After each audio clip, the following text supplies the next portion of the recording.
All right, so welcome everyone. We have just reached the top of the hour and we'd like to be respectful of everyone's time today, so we will go ahead and get started.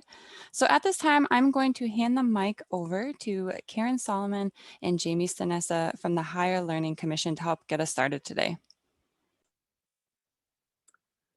Well, good afternoon and good morning depending on where you're located. My name is Karen Solomon. I'm Vice President and Chief Transformation Officer at the Higher Learning Commission.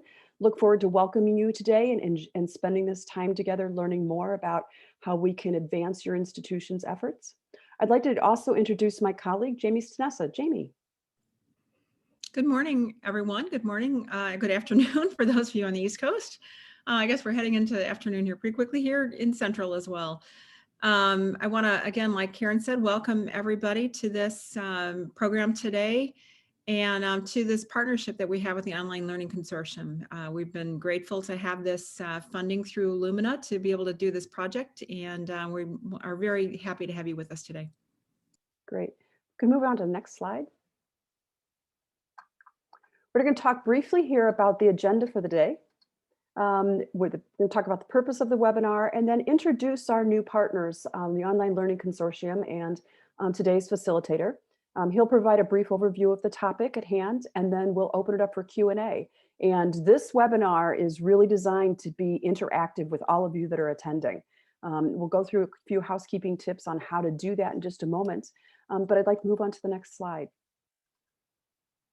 So when we moved to this partnership, HLC was concerned about our institution's pivot into remote learning, recognizing that we as an accrediting agency still needed to assure quality in our educations wherever and however education is delivered. So we reached out to Online Learning Consortium knowing that they had the resources, the training programs, the superior personnel, and their whole range of facilitators that could assist us in this project. So we launched into a multi-phase initiative. We are now in week 2 and excited that you've joined us today. This partnership is possible because we were able to shift some of our funding from the Lumina Foundation to support this project because of the pandemic. And at this point, I'd like to turn it over to Caitlin Garrett to give us some housekeeping tips so we can get into the content and then get into your questions and answers. Thanks. All right, thank you, Karen. So just briefly before we get going, just a few quick housekeeping items regarding the different communication tools we have enabled during the webinar today. You can use the chat box for general conversation with other attendees. Please note that we are in Zoom webinar, not the meeting tool that I'm sure you're used to by now. So you'll need to click on the little drop down to make sure your chat messages are set to go to all panelists and attendees so that everyone in the room can see the conversation. Just a heads up, the default is set to all panelists, so it's easy to get mixed up.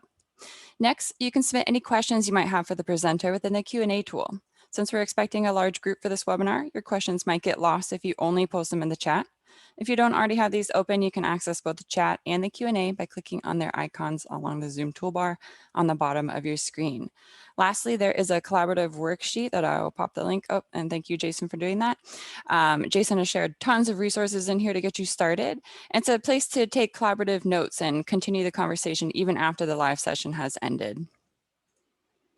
Also, there is live transcription available if you'd like to use this feature. You can enable it by clicking on the live transcript button, which is in your Zoom meeting controls. And then you'll choose whether you'd like to show subtitle, which will display captions along the bottom of your screen, or you can also view a full transcript on a pop-out sidebar with timestamps and speaker names. All right, so that is it for the housekeeping.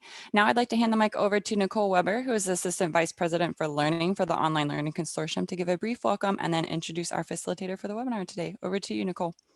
All right, thank you, Caitlin. For those who may not be familiar with our work, the Online Learning Consortium is a nonprofit organization dedicated to support the work you do in your institutions to provide quality digital, blended, and online learning experiences for your students. Each year, we offer conferences and events that center around networking and showcasing the work and strategies higher education leaders and innovators are leveraging to reach and teach their students. We also offer a number of programs, certificates, and workshops in our institute to learn about and apply things like quality online teaching practices, learning sciences, and accessibility to teaching and instructional design. In addition, we also support researchers sharing their work in white papers around emerging trends in our research center and peer-reviewed publications in our online learning journal. Finally, we provide consulting services to institutions who are planning to strategically grow their online and blended programming, as well as to support academic programs as they work to ensure quality in the programs they're creating and have created. For more information on our services, please visit our website that you can see at the bottom of your screen there, Online Learning Consortium. With our depth of experience in digital, blended, and online learning, we are very excited to be partnering with the Higher Learning Commission on webinars to support the work you're doing in your institutions. So without further ado, I have the distinct pleasure of introducing our facilitator for this session. We are very excited for Dr. Rohde to share strategies and facilitate a conversation with you around managing faculty workload and supporting faculty. Dr. Jason Rohde is Executive Director of the Center for Innovative Teaching and Learning at Northern Illinois University. In his role at NIU, Dr. Rohde serves as Chief Online Learning Officer and provides direction for the center and oversees all of its operations. In addition, he defines and implements processes to expand, market, and support online academic programs.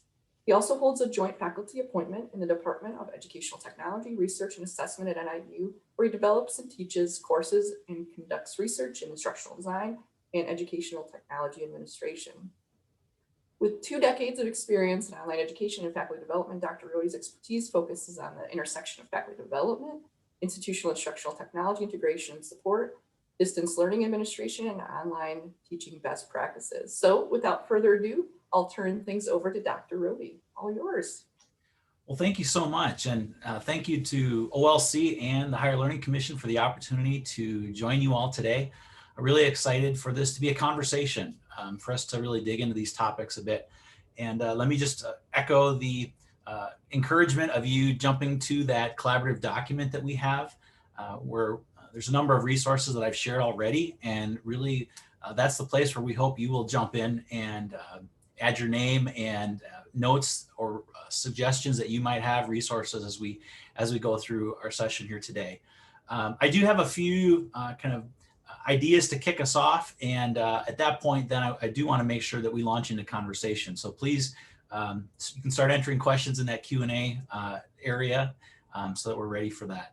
I do wear a number of hats at the institution, as was mentioned, and today, anytime I talk with administrators, as an administrator myself, I certainly understand that side of the institution, but as was mentioned, I'm also faculty.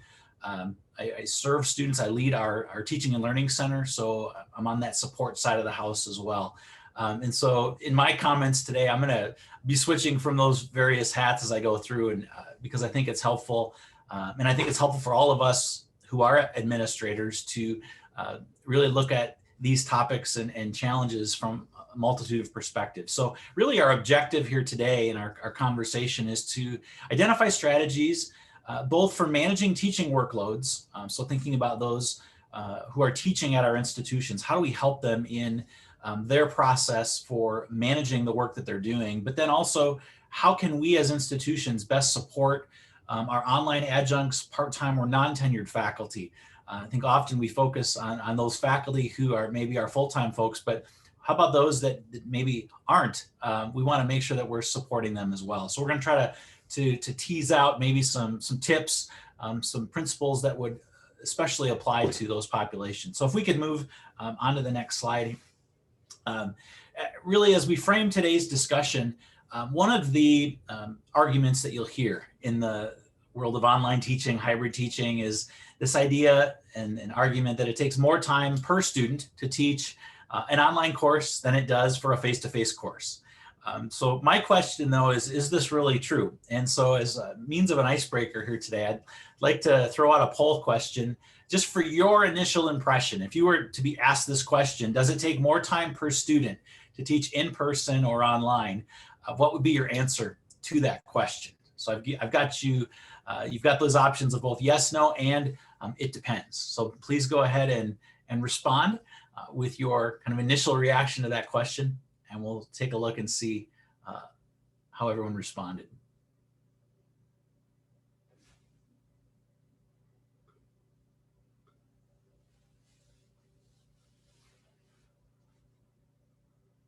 All right, I think everyone's had an opportunity. Caitlin, can you maybe put the results up for that poll? Yep, sharing them right now. Are you able to see them? I am. Very good. So interestingly, we've got 33% said yes, 14% no, and 53% it depends. And I would agree with the majority. So if we can move to the next slide, Caitlin, I really do think that it does depend.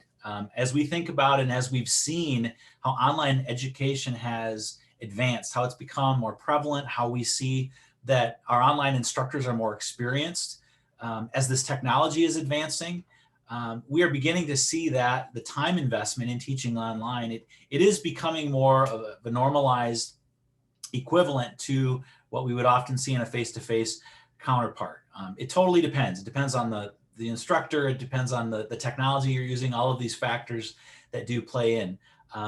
But I would say that there are some steps, there are some suggestions that we can offer to those that teach at our institutions that can really help them manage that workload. And so that's what we want to talk about and dig into a little bit today. So if we can move on to the next slide, Caitlin, with making sure that we've got that text chat open, I want to give you all a chance to quickly try that out, making sure you've selected all panelists and attendees. What's your first response to this question? Where do faculty spend their time when they're developing or teaching online courses? If you were going to say that the bulk of their time is going to be spent doing what would be your gut reaction to that question? So go ahead and type that in the chat, and we'll take just a quick look here and kind of see what that preponderance of responses is. So I'm seeing creating content, thinking about figuring out the technology, very good.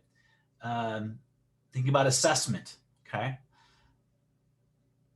Thinking about interaction, very good. I'm glad someone has mentioned that. That is so important.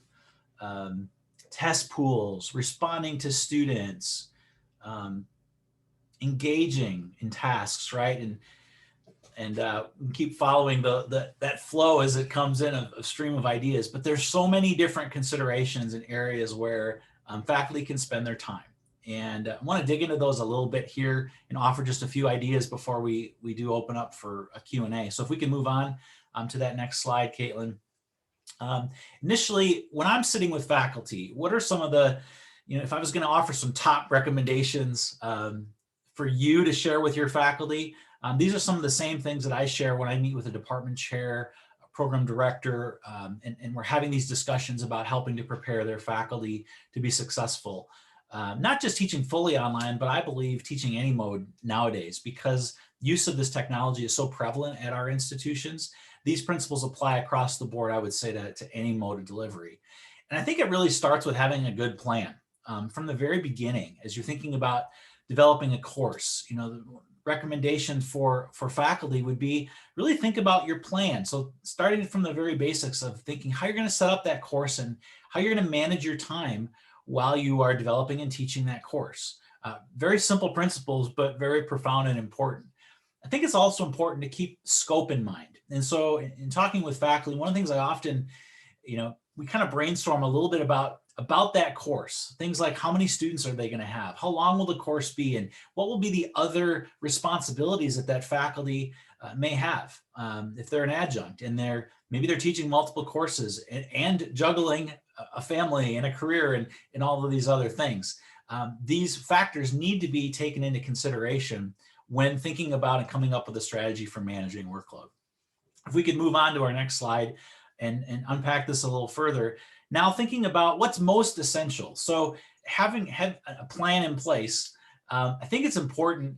Often as I work with faculty in blended or hybrid or online environments, one of the things we really have to be guard against is ending up with a course and a half where faculty adding on online activities and interaction to other types of activities that they've previously done in their courses, and it balloons to something that's perhaps maybe a bit more than they were anticipating. And so really being intentional, thinking about what are the essential items, the essential activities, those key learning moments that we want to make sure happen in our course, and how can we focus on those? And so it starts with looking at the primary objectives for the class and making sure that what are those things that students absolutely need to know? Those are the things that we focus on. And then how can we streamline and make sure that we're focusing on those essentials, both for the students in their learning, but in faculty as they're then delivering the course.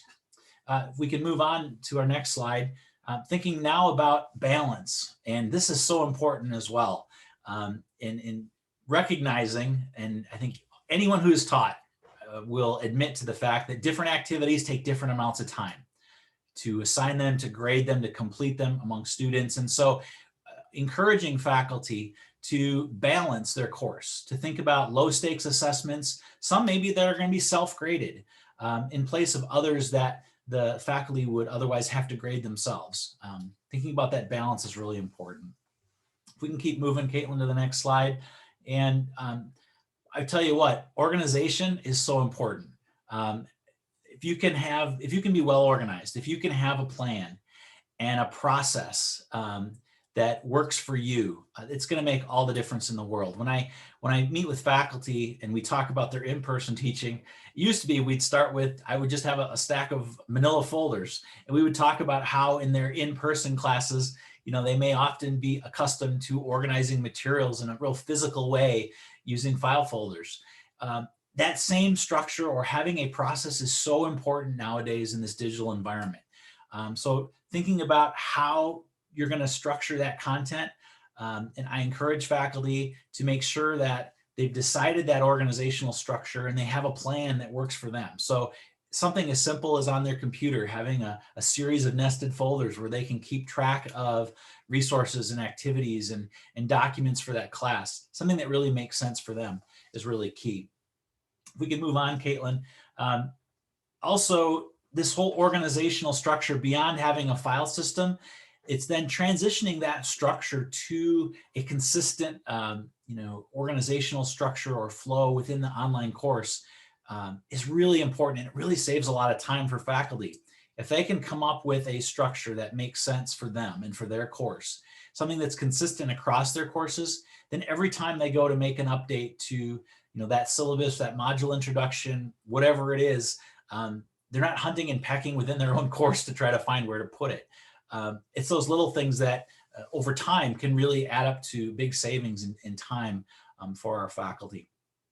Moving along quickly here, just a few other just quick ideas as we think about one of the time challenges. I think several of you mentioned this in the chat, is just the interaction of supporting students, communicating with students. These are critical activities in our courses, and I think it's really important. There's some practical things we can do and we can encourage of our faculty in supporting students in our online courses. One is something as simple as creating a simple list of resources where it's making it really easy for students to locate the support that they need. Things like support materials that could help answer questions for students up front. So we can talk about things like a course orientation video or a course FAQ, maybe some tutorials or little tip sheets. And as faculty teach courses, multiple iterations, these are elements that can be developed over time and added to a course that will take a little effort up front maybe to create, but once they're there and they're available, can be a huge time saver moving forward.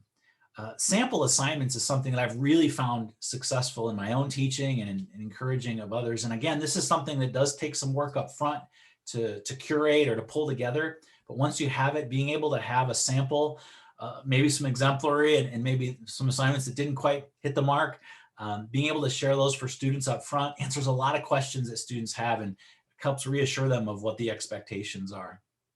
I've also always been a believer in creating some sort of a help forum, an opportunity where students, when they have that question, they can ask it of everybody, because generally if one student has the question, multiple students have that same question. And I encourage my students, post your questions there. We can answer them in a public area right there in the class. And then other students can help one another. It's a way for them to jump in and support one another through the process. Obviously, if it's of a personal nature, students would still, I want them to email those in, but having that public help forum is really helpful in a class as well to help spread out that effort of supporting our students. Moving along quickly here, Caitlin, to the next slide. Another aspect of, I would say, just some general tips for managing workload in general is just communication, having a clear communication plan. So faculty, they've spelled out for their students how they're going to be communicating, and students know how they can expect to be communicated to from the faculty member. I think timely feedback is really important. Providing that in a timely way alleviates a lot of the questions our students have and help them to be successful. Rubrics are a huge tool, and something that if you don't encourage your faculty already to use, I would highly encourage you to, in your LMS, whatever that happens to be, that you look at what rubric capability is built in that you can encourage faculty to use. It's a huge time saver when it comes to grading, simplifies the process. I'd consider thinking about student-driven discussion approaches, where oftentimes managing discussion is something that faculty will report as a real, it's a time drain to be able to keep up on what's happening in a discussion, especially the larger that the class is. And so there's a lot of great ideas out there. I've shared a few in the collaborative document that we have about, fostering student-driven discussion, thinking about ways where maybe students, you assign a different facilitator each week. You might assign students to come up with some discussion questions, and it's part of their participation. It could be using a more student-driven discussion approach. We as a campus recently adopted Yellow Dig. This isn't a commercial for their tool. But up front, I'm just gonna say I've used it in my own teaching, and it's revolutionized discussion. It really has a more social, student-driven approach. It's got a gamified aspect to it, and something that really allows the students to take more control of the discussion. During the pandemic, I teach in-service courses for in-service teachers, and I had a class this summer where students were talking about, dealing with planning for coming back to the classroom in the fall. These teachers, what was that going to look like? And there was this whole conversation that happened outside of the topic of our class, but was really meaningful to the students, and they felt supported in that. So I just encourage you to think about ways that you can get students to take control and have more of an active role in discussions. And something that I've done and I've encouraged for years of our faculty is to be thinking about how they can archive and reuse content that they're creating. Things like communications, assignments, feedback or announcements, things that they can not create every single time they teach the class, but further refine, and they can save time in doing that over time. So those are some tips for managing workload. And we can jump in more to additional questions that you all have. I hope you're putting those in the Q&A area. Caitlin, if we can move on quickly, just before we do open it up for Q&A, I want to talk also, part of our topic here today was really supporting adjunct faculty. And there's a lot that could be said here, and we can certainly dig into any number of these areas. As we think about this, there's the specifics of teaching and learning, and then there's how you provide that support to your faculty, and doing so in a way that meets their needs. And increasingly at our institutions, we are relying on adjunct faculty who aren't full-time employees of our institution, but bring an incredible value. They bring real-world expertise into our curriculum.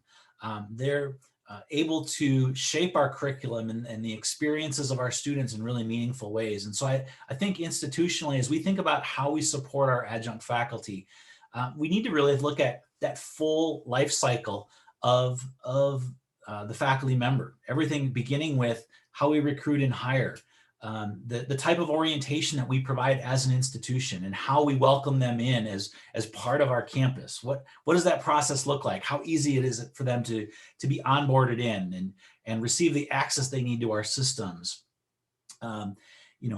Thinking about mentoring and teaching support that we provide those faculty, and welcoming and valuing the expertise that they bring, and understanding that they may have honed their skills elsewhere and they're bringing that to our institution. Thinking about that ongoing learning that we may want to foster, but understanding as well that there may be some initial questions that they have coming in and teaching from our institution that may be different from the experiences they've had teaching elsewhere. Also thinking about how do we help encourage networking amongst our adjunct faculty, so that they feel a part and connected to our institution. How we evaluate, how we assess and further develop the programming we're offering. There's a lot we could talk about and a lot of different directions we could go with supporting adjunct faculty. So I hope some questions are percolating, and as you share those, we can dig in more to any of these areas.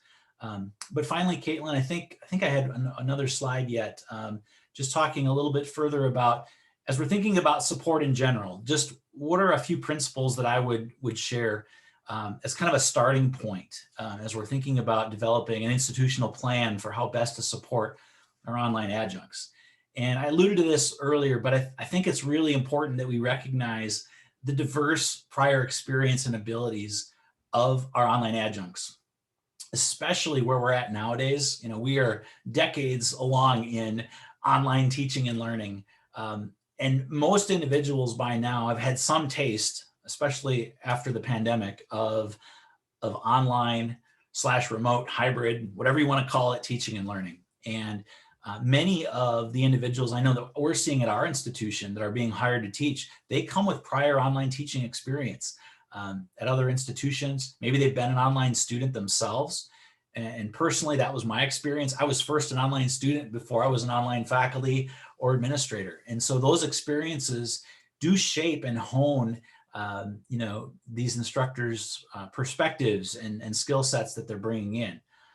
And so having a required lockstep a program or series of development efforts for an adjunct, you know, may not really be the best use of that adjunct's time or yours as an institution. And so thinking about flexible types of support models. You know, something else really to pay attention to is the format of the kinds of support and professional development that you offer. You know, thinking about adjuncts who they have careers, families, they're not dedicated to your institution. And so offering more asynchronous, on-demand, as needed types of supports and resources, I think is really important. And that's something I know at our institution we've really strived at, is how can we make things as accessible, as flexible as possible. So, you know, these instructors can find the info that they need when they need it, and they can reach out and they can get the help they need when they need that help. So even thinking about the kinds of live support sessions that you're offering, that your institution might offer for your program, making sure that availability is there off hours. Something as simple as even the kinds of support documents and resources that you provide, making sure that it's accessible, particularly nowadays with the fact that we've all got these mobile devices that we're carrying around. You know, is the information, the resources that you're sharing, is it mobile friendly? Many of our institutional websites and such nowadays are already mobile optimized. And so if you can provide information and resources in a more standard format that will work on any device, you're just making that communication, those resources, even more readily available to your faculty. And I can't underscore this enough, just the importance of communicating. Communicating regularly and often, keeping your adjuncts informed as to what's happening. They're often left out of the general communications that go out from the campus. And so, you know, just a special outreach from the department chair, the program director, touching base, how are they doing?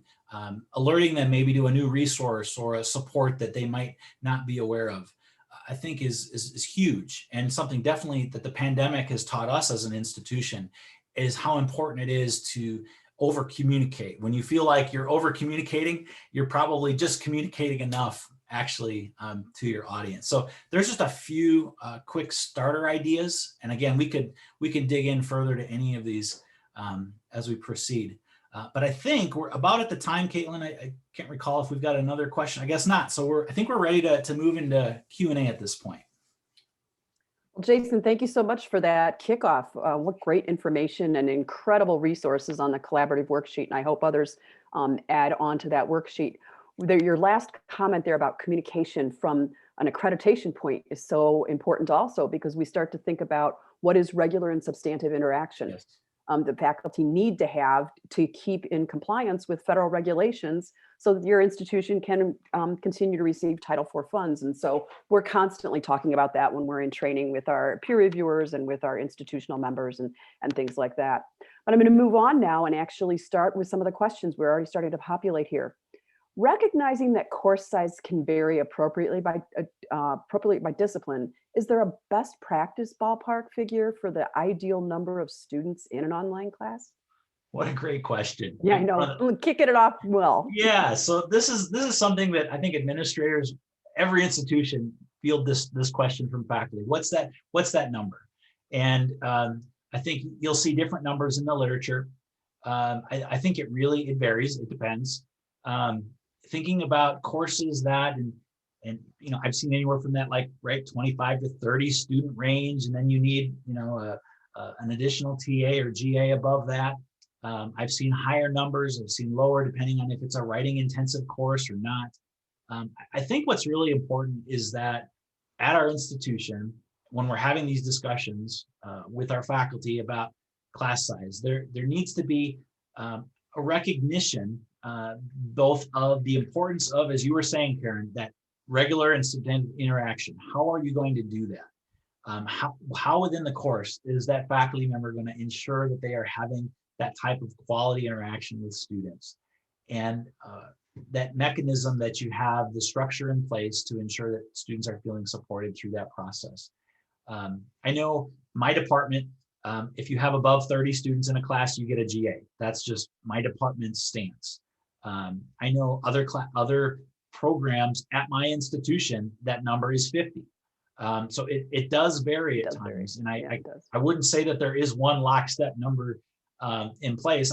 I will say the other consideration, right, is just the fiscal nature of the programs that we offer nowadays. And I think gone are the days of being able to have a class with 6 students in it that's going to continue. We can just do that because we have a surplus of funding, you know, at our disposal at our institutions to have that size of a class. And so I think that has to be balanced, ensuring that there is quality experience, that interaction, and it has to be done in a fiscally responsible way as well for the institution.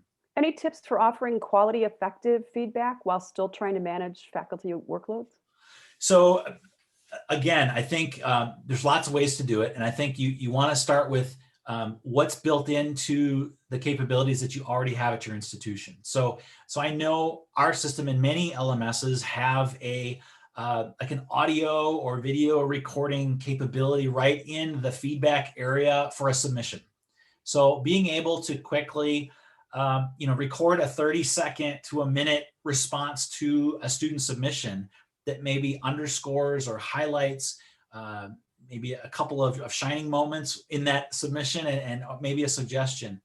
Something like that can go a long way in providing that level of personal support and feedback to students beyond just text comments. So something as simple like that, quick video or audio component. Thinking about as well summary types of responses. So using the example of a discussion board, for example, where you have students responding rather than maybe responding to each topic or student, having summary responses where you, after there's been a threaded conversation, as the faculty, they jump in, they give a summary where maybe they tease out a few different ideas and they synthesize those together, right, and further pivot the conversation. So those are a couple of ideas. Great. I'm going to shift the focus a little bit here. And we're going to focus a little bit on sort of management in a different sense. I find I spend a lot of time as faculty revising resources because my institutional links are constantly changing, and there doesn't seem to be a common resource page for students at our institution's website or portal. Things exist in all different places rather than on one page, creating challenges for students. I tend to create a resource page in my course to help navigate my students to the resources to make it easier for them. Do you have any advice for faculty in terms of, do you have any advice for faculty in terms of time management when the institution one works for creates time management barriers due to organizational structures? I love the question. I'm going to respond from my 2 different hats here. Okay.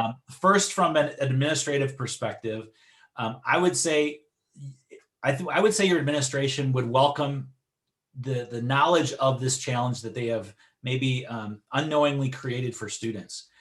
I know that's something that we continue to look at the institutional levels. How do we synthesize and make it as easy as possible for students to get access to the supports that they need? And so it sounds like your institution needs a conversation about, a streamlined, updated, online student support portal or page where this can be updated and this information can be there in a readily available and easy to utilize way. Something that faculty can do. And my center, we've partnered with faculty when we get these requests. We've actually built out a kind of a pre-populated module folder within the LMS that they can import into their course that has these links already preset.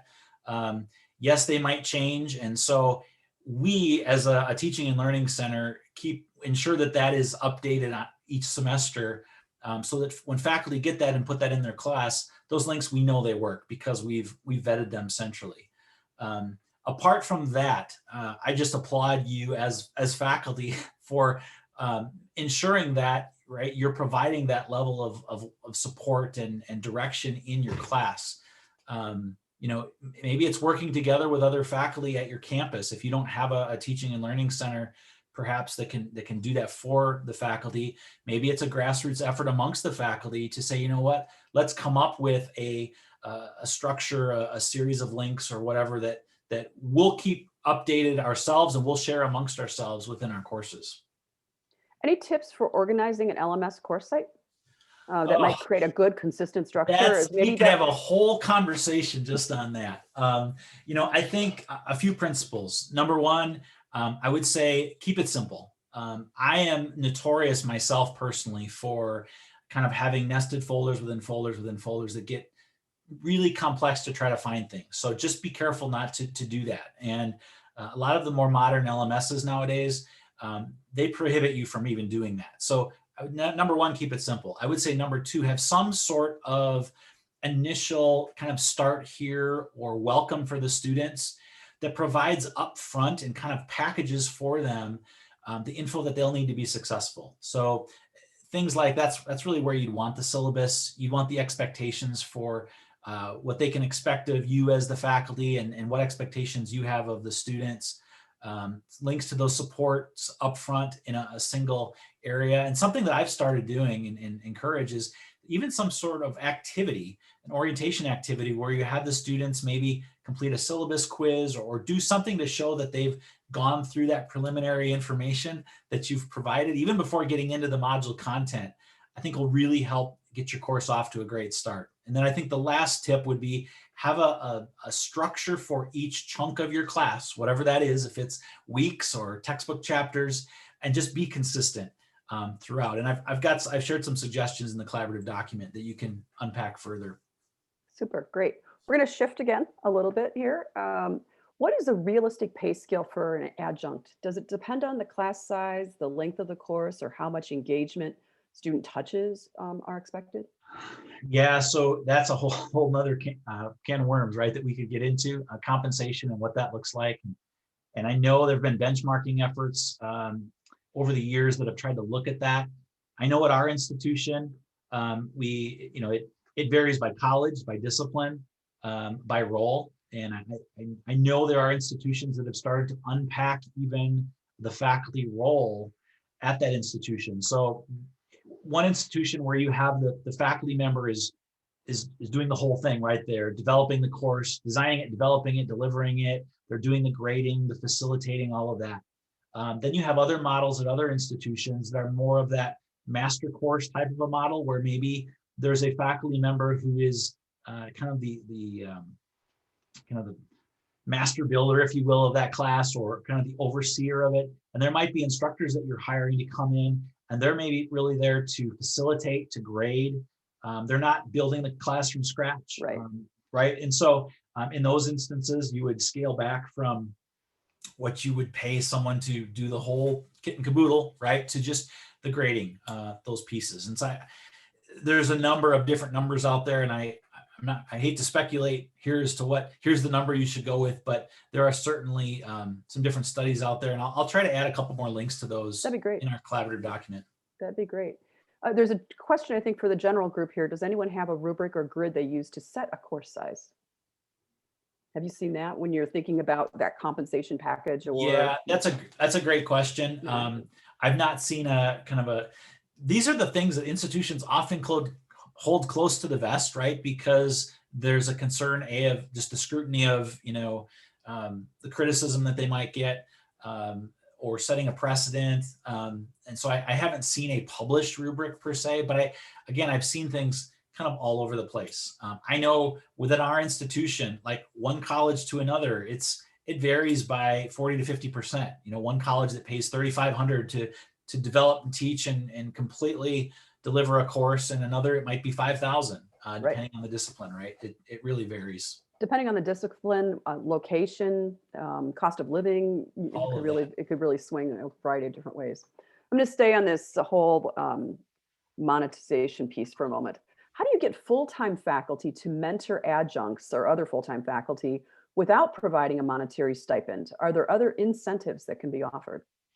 Well, great question. And I think this is, if you can unlock this at your institution, you're going to open up some great new opportunities for professional development, but also really to see your programs advance. And I think apart from the monetary incentive, there are some other heartstrings of faculty that you can tug on. I think there is a recognition component. And so something as simple as, and we actually implemented during the pandemic, something we called remote teaching fellows. We had faculty who were basically volunteering and saying, hey, I'm willing to help others if people have questions or are looking for assistance. And so we developed a simple opportunity where faculty could self-nominate, they could volunteer. We developed a little badge that they got, and we thanked them with a letter of support that went back to their chair and the dean of the college, thanking them for their support and really profiled them as having stepped up in this mentorship role. Didn't cost us anything institutionally to do that, but to really put some institutional capital behind that effort. And so I think anything you can do at your institution to recognize this type of effort, if you give it a formal title, an online teaching fellow or mentor, and you recognize that work and profile it in some way. If you can develop some sort of awards or recognition at your institution where that type of activity is recognized, I think those are all outside the box approaches that we can take to help encourage that type of sharing. And it really fosters that sense of service to the community. Yeah. And I think we need to go as far as our institutions to make sure this is recognized in faculty service reports and considerations for promotion and tenure. These are really important levers that we have as institutional leaders, and we should be thinking about making sure that this type of activity is being recognized and rewarded. Great, thank you. Okay, we're going to shift again on you, Jason. Okay. Can you comment on FERPA and other concerns about appropriateness of faculty-student communication via mobile devices? So FERPA is important, and for those that aren't familiar, right, that's making sure that we are having protected conversations. And I think maybe what Dave, you might be alluding to here, there are a lot of apps and approaches you can use to message with students in using phones. And you could just give out your smartphone, your phone number, and you could be texting with students, and that runs the risk of some issues, right? Right. And so one of the things we've recommended, again, this isn't a commercial, but the Remind service, remind.com, it's an app. It is FERPA compliant. It's free.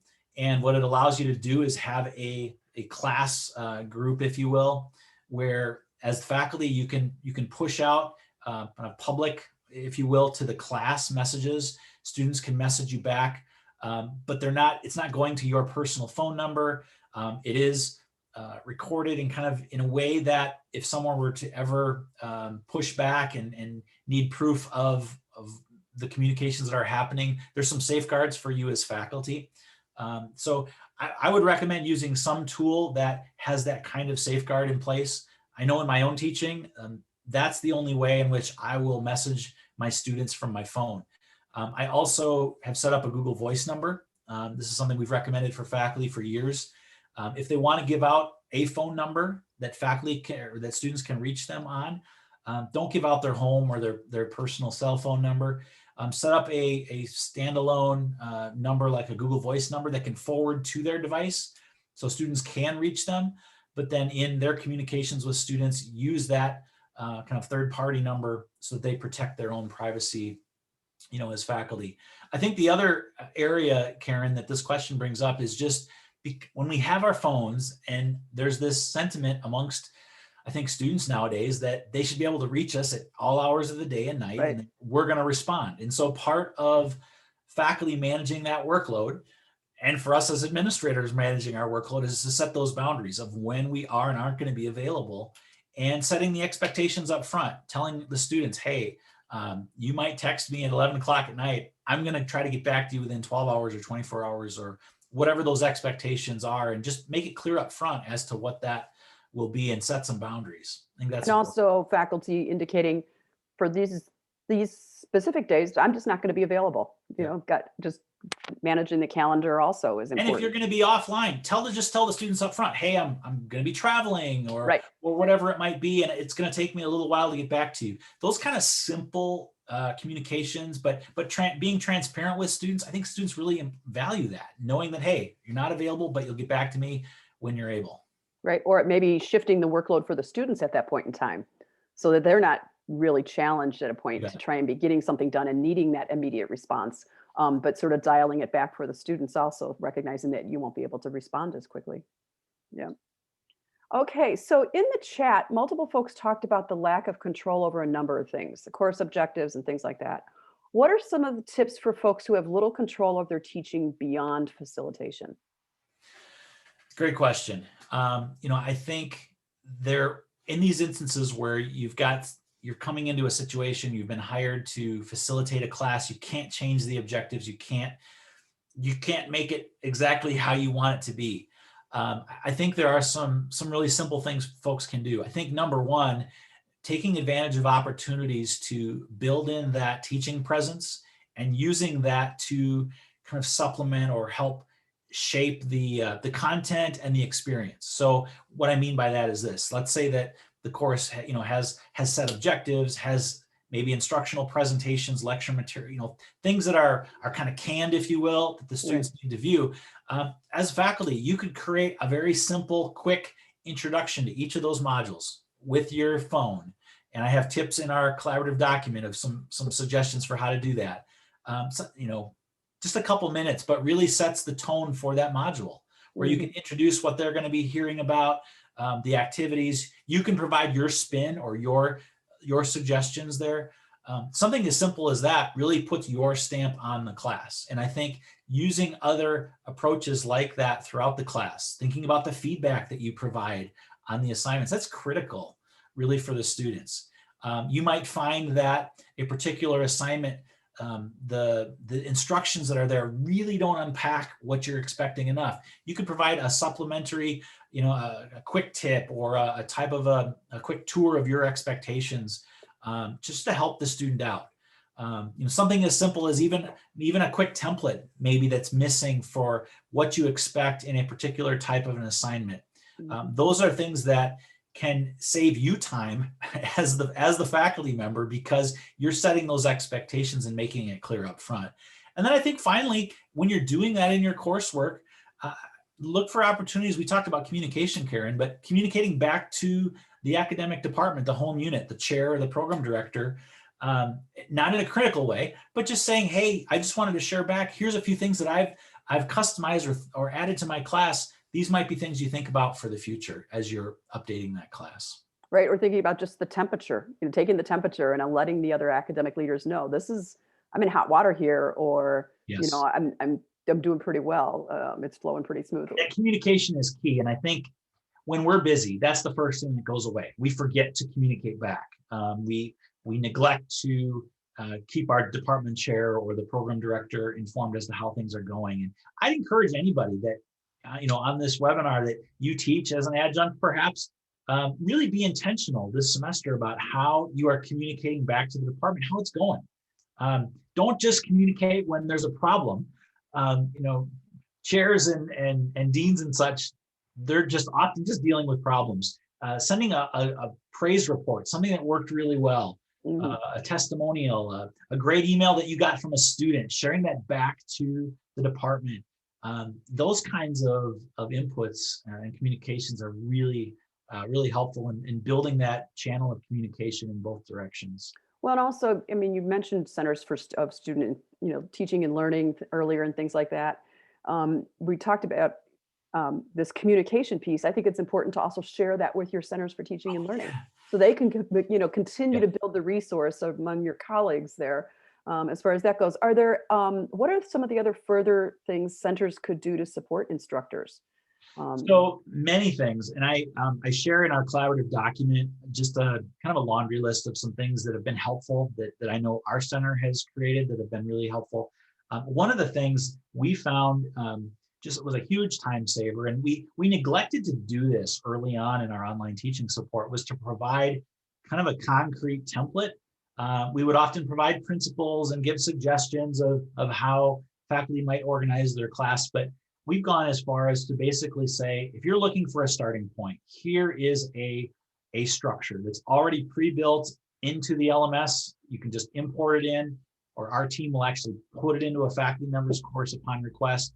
It's a starting point. It's got the folders, it's got the structure there, it's got those support items. Really helps to jumpstart the faculty and get them rolling quickly. They don't have to make a whole bunch of extra decisions in the LMS. So something like that, if you've got a teaching and learning center, I'd highly encourage you to think about kind of a standard starting point template structure that can just help save faculty time in getting started. I think also, Karen, just thinking about and really being mindful of the pain points that faculty express. And maybe you've got a support desk where questions are coming in, trying to get a sense of what are those challenges. And what we've tried to do is anytime we get a request from a faculty member, a question, how do I do this? Or I'm trying to solve this challenge in my teaching. If one faculty has that question, guaranteed others are going to have that same question. And so we try to document a thoughtful answer, a response, and do it in such a way that support, that help can be available. We can easily share it to future faculty who might reach out with questions, and then they can find it as well. So making it easily available in your institutional, intranet, or if you have a website presence where you can share these things. And in the collaborative document, we've got a number of examples of the kinds of tip sheets and things that we've created that have met a need, but then make it really easy for us to reshare that and for faculty to self-discover those supports when they need them. Super. Can you talk a bit, maybe you have it in your resource section. I haven't gotten through all of your documents yet. What are your top strategies for managing workload when it comes to content creation and cultivation? Because you talked about, folks originally in the chat mentioned that was something where it takes the most time. Oh yeah, when trying to manage workload. And it changes, right? So you're linking out to resources, and then websites change, things disappear over time. And so having a structure that makes sense for you. Early on in my career, I used a tool called Digo, and it's still out there. Not a commercial, but a tool that's what we call a social bookmarking tool. The idea that you can come across resources, you bookmark them, and you can organize them in a simple way that's easy to get back to. And everybody has some way of keeping track of that website or that article that you found. And so I'd encourage people to just have a plan, something that works for them, and stick with it. So having a means to easily keep track, bookmark, that sort of content. I'd also reach out to your library staff at your institution. Guaranteed there's somebody there within the library that has a passion for thinking about open resources, reusability, open educational resources, what we call these things, that are available so that as faculty, you don't have to reinvent the wheel. You might not have to go out and create that tutorial on how to run a t-test. I'm guaranteed there are other videos on YouTube or Khan Academy or any number of places that probably explain that same concept for you. And so I've really moved away in my own teaching and encouraging faculty to really think about what's the content that truly doesn't exist anywhere else, that needs to be created by them. And whenever possible, look at trying to leverage other content that exists. So reach out to the support staff at your institution, the library. Your teaching and learning center is also another great place to reach out for ideas. I know at our institution, if we share if a faculty member comes with a copy of their syllabus and shares it with the library staff, they'll actually go through their syllabus and provide opportunities and suggestions for potential content items Oh, that they wow. might want to think about Great for idea. their class. So you might not know that that service exists, but it might not hurt to inquire of your library. Right. A lot of people may not have even thought about that before. So another great tip. Thank you. We're coming to the end here. We've got about 5 minutes left. So I've got one question remaining, and you may have also thought of a few more comments that you want to make right before we close. So I'll ask you the last question, and then if you have anything else you want to add before the end of the session, just wanted to alert you of that. One of the issues many schools are grappling with is academic integrity and security for online work. Things like proctored exams and other measures can be time consuming. How do you see the increased needs to make online courses secure, affecting the faculty workload issue? And are there good resources? Oh, another great question. I know, I was like, okay. Another whole chat and conversation here. For institutions and disciplines where authentic assessment is not ingrained, isn't the norm, it's a challenge, in often our STEM disciplines, kind of areas where that high stakes test has been the norm in a typical in-person experience. There's a big concern there about thinking about how do we shift to secured types of assessments, and how are we going to do this assessment online when we've always had a proctored in-person type of an experience. We developed, and I'll add this to the document, an academic integrity tutorial that kind of proactively talks to students about the harm that they're doing to themselves if they go down that road of cheating, really what they should do and why they should be holding themselves to that highest level of standard in terms of their own academic excellence. But beyond that, as faculty, having the discussions about how do we rethink our assessments, moving away from and thinking about that more synthesis evaluation of content that's happening in the class, more authentic types of assessments that our students can submit. But at the end of the day, our nursing programs, those that have kind of an exam at the end that the students need to pass, faculty want students to complete assessments along the way that prepare them for that. So I think it's a multifaceted approach at our campus. Proctoring is something that is available, but it's not where we start. We start with kind of rethinking the assessment in general. Frankly, we've had discussions at our campus.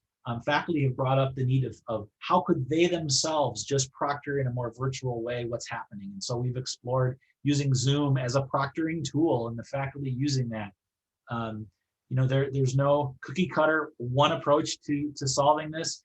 I think it goes back to the relationships you have at your campus, having these conversations, and being willing to pilot new approaches. And that's something I often bring to the conversation is, well, let's try something different.